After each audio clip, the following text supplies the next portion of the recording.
Сәлем достар, бүгін сіздермен тауықтан жасалатын пирог дайындаймыз. Өте дәмді болып шығады, әрі тез дайындалады.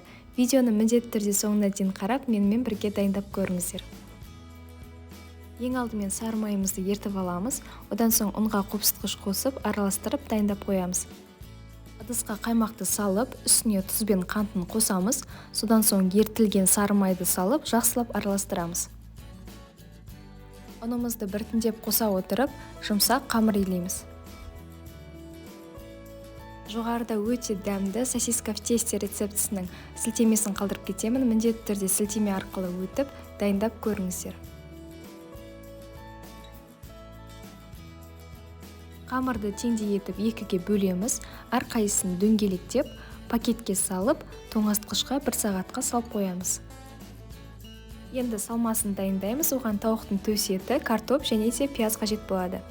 Суды қайнатып, 2 картопымызды салып 10 минуттай пісіреміз. Пиязды майдалап тураймыз. Табаға аздап май құйып, қызартып қуырып аламыз. Тауықтың төс етін 4 бұрыш етіп тураймыз. Суға пісіріп алған картопымызды да суытып, оны да 4 бұрыш етіп тураймыз.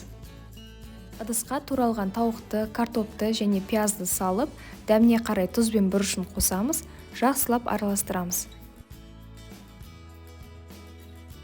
Қамырдың бір бөлігін алып, оқтаудың көмегімен дөңгелек қылып жаямыз.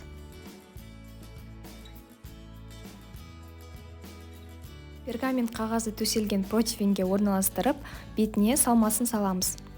Қамырдың екінші бөлігінде жайып, үстін жабамыз. Шеттерін қолымызбен біріктіріп шығамыз. Ортасын пышақпен кесіп, жұмыртқаны бетіне жағып шығамыз. Қалауларыңыз бойынша бетіне кунжут сепсеңіздер болады. 180 градуста 30-40 минут пісіріп аламыз. Біздің пирогымыз дайын, дәмі өте керемет болып шығады. Міндетті түрде дайындап көрулеріңізге кеңес беремін.